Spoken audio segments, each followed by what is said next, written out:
2024 TET ఎగ్జామ్లో అడిగిన ఒక 4 బిట్లు నేర్చుకుందాం. ఎందుకంటే మనం ఆల్రెడీ నేర్చుకున్న బిట్లనే నేను చెప్తున్నా. ఇంక నేర్చుకున్న బిట్లను మనం బిట్స్ చేసుకుంటూ మనం చూద్దాం ఏ సంవత్సరం అడిగిండో. అందులో ఒకటి అడిగిండు ఏమనంటే, in which of the following word is be pronounced అని అడిగిండు.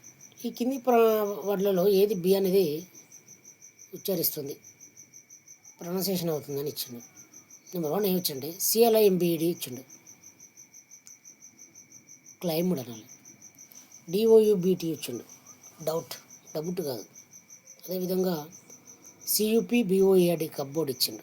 ఇంకోటి DEBT డెట్ అని ఇచ్చిండు, డెబిట్ కాదు. సో ఇందులో చూసుకుంటే CLIMBEDలో బి సైలెంట్ క్లైమ్డ్ అంటాం. అదేవిధంగా డౌట్లో DOUBTలో బి సైలెంట్ డౌట్ అంటాం. DEBT డెట్ అంటాం కానీ డెబిట్ అనం. కప్ ప్లస్ బోర్డు కప్బోర్డ్, ఇక్కడ బి అనేది ప్రొనౌన్సియేషన్ అవుతుంది కాబట్టి కప్బోర్డ్ అనేది ఇక్కడ సూటబుల్ ఆన్సర్. ఈజీ బిట్ ఇది, కానీ కొంచెం టెక్నిక్ యూజ్ చేయాలి. ఇంకో క్వశ్చన్ అడిగిండు, the son decided to be stay with his parents అని అడిగిండు. ఒకటి ఇచ్చిండు, చేంజ్ చేసినంటే ఐడెంటిఫై ద మెయిన్ వర్బ్ అన్నాడు. నేను చాలాసార్లు రోజు క్లాస్లో చెప్తూనే ఉన్నాను, సబ్జెక్ట్ ప్లస్ V1 లేదా subject plus helping verb plus V1 ఉంటుంది, లేదా V2 ఉంటుంది, V3 ఉంటుంది. ఇట్లా మీకు రోజు స్ట్రక్చర్ చెప్పిన. సో ఇక్కడ చూసుకుంటే ద సన్ డిసైడెడ్ అన్నాడు. ద సన్ అనేది సబ్జెక్ట్ కిందకి వెళ్ళిపోతుంది, డిసైడెడ్ అనేది రెగ్యులర్ వర్బ్ కిందకి వెళ్ళిపోతుంది. డిసైడింగ్ ఈజీ గుర్తుపట్టచ్చు. డిసైడెడ్ మెయిన్ వర్బ్ అంతే. ద సన్ మెయిన్ వర్బ్ కాదు, బి మెయిన్ వర్బ్ కాదు, విత్ ప్రిపోజిషన్. సో కొంచెం మనం టెక్నిక్ యూజ్ చేస్తే ఈజీగా కొట్టదు. ఇది 2024 బిట్లో అడిగిండు. అదే 2022 ఇంకొక క్వశ్చన్ అడిగిండు, she attended the class yesterday, choose the suitable parts of speech అన్నాడు. ఎస్టర్డే కింద అండర్లైన్ చేసిండు.